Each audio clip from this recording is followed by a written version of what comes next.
নমস্কাৰ শ্ৰদ্ধাৰ শিক্ষাগুৰুসকল আশা কৰোঁ আপোনালোকে ভালেই আছে ৰাজ্যৰ টিউটৰ আৰু ভেঞ্চাৰ স্কুলৰ শিক্ষকসকলৰ যি সমস্যা ইয়া এক জ্বলন্ত সমস্যা আৰু সদায় শিক্ষকসকলক নেগলেক্ট কৰি অহা হৈছে বিশেষকৈ ৰাজ্যৰ যি অপ্ৰাধিকৃত অৰ্থাৎ ভেঞ্চাৰ স্কুল আছে এই ভেঞ্চাৰ স্কুলৰ শিক্ষকসকলক প্ৰতিশ্ৰুতি আৰু আশাৰে তেওঁলোকক মানে আশাৰ বান্ধোনৰ মাজত ৰাখি দিনবোৰ অতিবাহিত কৰা হৈছে আৰু অন্তিম সময় আহি পৰিছে এতিয়া কোনো যদিও বিভাগীয় বা ডিপাৰ্টমেণ্টৰ ফালৰ পৰা চৰকাৰীভাৱে কোনো কাম কাজ নহ'ব তথাপিও এই শিক্ষকসকলৰ এক দীৰ্ঘদিনীয়া আশা তেওঁলোকে আশাত বন্দী হৈ আছে এই শিক্ষকসকলৰ সমস্যাসমূহ যেতিয়ালৈকে সমাধান নহ'ব তেতিয়ালৈকে তেওঁলোকে কিন্তু ৰাজ্যৰ ৰাজপথলৈ তেওঁলোকে ওলাই আহিব আৰু এই শিক্ষকসকলক মানৱীয়তাৰ দৃষ্টিকোণেৰে চাই হ'লেও ইমান দিনে প্ৰাধিকৰণ কৰিব লাগিছিল যিহেতু তেওঁলোকে 25-30 বছৰ ধৰি বিনা বেতনে কৰ্মৰত হৈ আহিছে আৰু অসমীয়া ভাষাৰ মাতৃভাষাৰ ৰক্ষাৰ স্বাৰ্থত এই শিক্ষকসকলে কিন্তু বহুতো অৱদান আগবঢ়াইছে আৰু অৱশেষত সামান্য পৰিমাণৰ যদিও বিদ্যালয় টিউটৰ হিচাপে প্ৰভিন্সিয়েলাইজ কৰিছে কিন্তু তেওঁলোকৰ দৰমহাৰ ক্ষেত্ৰত এটা সমস্যাৰ সৃষ্টি কৰিছে যিটো নেকি 2017-18 চনৰ এক অভিশপ্ত আইন বুলি আমি ক'ব পাৰোঁ আজি বিশেষকৈ নাজিৰাত এটি সভাত গৌৰৱ গগৈয়ে আমাৰ ৰাজ্যৰ প্ৰাক্তন প্ৰয়াত মুখ্যমন্ত্ৰীৰ পুত্ৰ গৌৰৱ গগৈ ডাঙৰীয়াই কেইটামান এই সম্পৰ্কে বিশেষকৈ ভেঞ্চাৰ আৰু টিউটৰ শিক্ষকসকলৰ কেইটামান দুখ লগা কথা কৈছে যে ৰাজ্যৰ এই শিক্ষকসকল বঞ্চিত হৈ আহি আছে আৰু সদায় লাঞ্ছিত হৈ অসমৰ এক জ্বলন্ত সমস্যা এয়া সমাধান কেতিয়া কৰিব যিহেতু কেন্দ্ৰত আৰু ৰাজ্যত একেই শাসন ব্যৱস্থা চলি আছে আৰু সেই ব্যৱস্থা অতি সোনকালে সমাধান কৰাত তেওঁলোকৰ কোনো প্ৰব্লেম নাথাকে গতিকে সমস্যাটো জীয়াই ৰাখিব বিচৰা হৈছে গৌৰৱ গগৈয়ে এই সম্পৰ্কে কেইটামান গুৰুত্বপূৰ্ণ কথা আগবঢ়াইছে আমি নিশ্চয় অডিঅ'লৈ আগবাঢ়িম তাৰ আগতে শ্ৰদ্ধাৰ শিক্ষাগুৰুসকল আপোনালোকলৈ এটি অনুৰোধ আমাৰ চেনেলটো ছাবস্ক্ৰাইব কৰিবলৈ নাপাহৰিব আৰু যদি পোনপ্ৰথমবাৰলৈ ভিজিট কৰিছে তেতিয়াহ'লে ভিডিঅ'টো শ্বেয়াৰ কৰি এটি লাইক দিবলৈ নাপাহৰিব আৰু যি গুৰুত্বপূৰ্ণ ইনফৰমেশ্যনসমূহ বা এই মিটিঙত তেওঁ বক্তব্য আগবঢ়াইছে নিশ্চয় এক পজিটিভ আৰু পৰৱৰ্তী সময়ত নিশ্চয় পথ প্ৰাধিকৰণৰ ক্ষেত্ৰত নিশ্চয় যি আইনৰ 17-18 চনৰ যি অভিশপ্ত আইনৰ দোহা দিয়া হৈছে সেই আইন নিশ্চয় ইয়াৰ সমস্যাটো সমাধান হ'ব যেন লাগিছে এতিয়া আহকচোন আমি ভিডিঅ'ৰ বিশেষকৈ গৌৰৱ গগৈয়ে নাজিৰাত কি শিক্ষকসকলৰ সম্বন্ধে কি মন্তব্য আগবঢ়াইছিল সেই মন্তব্যলৈ আগবাঢ়ো আজি চৰকাৰী স্কুলৰ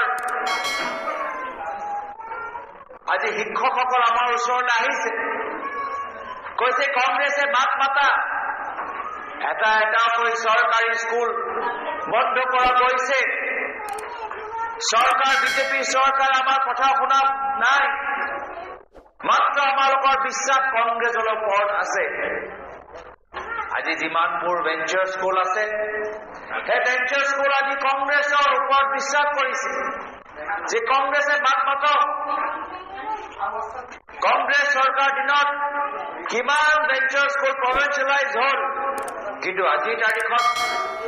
প্ৰভিন্সিয়েলাইজ হোৱাই নাই চৰকাৰী স্কুল বন্ধ বিভিন্ন শিক্ষকসকল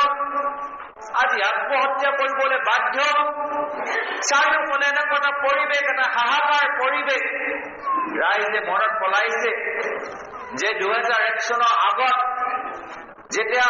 ৰাজ্যত অগপৰ চৰকাৰ কেন্দ্ৰত বিজেপি চৰকাৰ তেতিয়াও এনেকুৱা এটা অৱস্থা চৰকাৰী কৰ্মচাৰীসকলে ধৰ্ণা দি আছিল শিক্ষকসকলে দৰমহা পোৱা নাছিল আৰু গোটেই পৰিৱেশটো সলনি হ'ল যেতিয়া 2001 চনত কংগ্ৰেছ চৰকাৰ আহিল আজি একে ইতিহাস ঘূৰি আহিছে ৰাইজৰ বিশ্বাস যে কংগ্ৰেছ ঘূৰি আহিলে, কেন্দ্ৰত কংগ্ৰেছ ঘূৰি আহিলে, ৰাজ্যত কংগ্ৰেছ ঘূৰি আহিলে আমাৰ বাস্তৱ সমস্যা সমাধান হ'ব। শ্ৰদ্ধাৰ শিক্ষাগুৰুসকল, গতিকে আমি এই অডিঅ'ৰ পৰা অৰ্থাৎ নাজিৰাত গৌৰৱ গগৈয়ে যি ভাষণ প্ৰদান কৰিছে, এই ভাষণৰ পৰা আমি স্পষ্টকৈ ক'ব পাৰোঁ শিক্ষকসকল বহুত দিনৰ পৰাই জৰ্জৰিত হৈ আছে এই সমস্যাসমূহৰ মাজত। তেওঁলোকক কেৱল তাৰিখৰ ওপৰত তাৰিখ দি এনেকৈ আশাৰ মাজেৰে তেওঁলোকক দিনবোৰ অতিবাহিত কৰা হৈছে। বহুতে আত্মহত্যা কৰিলে, তেওঁলোকৰ বয়স পাৰ হৈ গ'ল। 20 বছৰ, 25 বছৰ, 30 বছৰ বিনা বেতনত কৰ্মৰত হৈ এই শিক্ষকসকল ইহ সংসাৰ ত্যাগ কৰিবলৈ বাধ্য হৈ গ'ল কিছুমানে। গতিকে এক দীৰ্ঘদিনীয়া সমস্যা, এই সমস্যাৰ সমাধান কৰিব পাৰিব বুলি তেওঁ প্ৰতিশ্ৰুতি দিছে। আৰু আগন্তুক যিসমূহ বিদ্যালয় প্ৰভিঞ্চিয়েলাইজড হৈছে, ইয়াৰ ইতিহাসলৈ যদি আমি চাওঁ, তেতিয়াহ'লে কিন্তু আপোনালোকে এটা পজিটিভ মেছেজ পাব যেন লাগিছে। এতিয়া এই সময়খনত কেৱল ভেঞ্চাৰ স্কুলৰ শিক্ষকসকলেই নহয়, ৰাজ্যৰ যি অন্যান্য শিক্ষক শিক্ষয়িত্ৰীসকল আছে তেওঁলোকেও যেনেকৈ টেট শিক্ষকসকলেও বিভিন্ন সমস্যাসমূহৰ মাজত আছে। তেওঁলোকৰ চাকৰি নিয়মীকৰণ কৰিব বিচাৰিছিল, কিন্তু তেওঁলোকৰ দৰমহা কমি যাব বুলি অলৰেডি মেটাৰটো হাইকোৰ্টত ষ্টে হৈ আছে। আৰু লগতে টিউটৰ শিক্ষকসকলতো আছেই। এই টিউটৰ শিক্ষকসকলক স্কেল পেৰ পৰা বঞ্চিত কৰি ৰখা হৈছে। সামান্য পৰিমাণৰ এটা মজুৰি দি তেওঁলোকক মানে ললিপপ দিয়া হৈছে, বলিৰ ভঠা সজোৱা হৈছে। গতিকে ৰাজ্যৰ অপ্ৰাথমিক শিক্ষক কৰ্মচাৰীসকলৰ এটাই তেওঁলোকৰ দাবী, তেওঁলোকৰ বিদ্যালয়সমূহ প্ৰভিঞ্চিয়েলাইজ কৰিব লাগে। এতিয়া চৰকাৰ যিকোনোই নহওক, সমস্যাটো সমাধান হ'ব লাগে। তেতিয়াহে নিশ্চয় এক দীৰ্ঘদিনীয়া যিটো আশা, সেই আশা এটা সঞ্চাৰ আহিব। তাৰে কামনা কৰি আজিৰ আমি এই ভিডিঅ'টো সামৰি মাৰিবলৈ ওলাইছোঁ। শ্ৰদ্ধাৰ শিক্ষাগুৰুসকল, আপোনালোকলৈ এটি ৰিকুৱেষ্ট, যদি চেনেলটো পোনপ্ৰথমবাৰৰ বাবে ভিজিট কৰিছে তেতিয়াহ'লে চেনেলটো ছাবস্ক্ৰাইব কৰিবলৈ নাপাহৰিব। আৰু যদি ভিডিঅ'টো ভাল লাগিছে নিশ্চয় শ্বেয়াৰ কৰিব। আৰু এনেকুৱা ধৰণৰ এডুকেশ্যনেল ইনফৰমেশ্যন আপডেটসমূহ একমাত্ৰ আমাৰ এই চেনেলৰ জৰিয়তে আপোনালোকে পাই থাকিব। গতিকে লাইক কৰি দি দিব আৰু মেছেজটো আপোনালোকৰ নিশ্চয় শিক্ষকসকলৰ সৈতে শ্বেয়াৰ কৰিব। গৌৰৱ গগৈয়ে যি পজিটিভ নিউজ দিছে, সেয়া অতি কম সময়ৰ ভিতৰত আপোনালোকৰ সমস্যাটো নিশ্চয় যদি সমাধান হয়, নিশ্চয়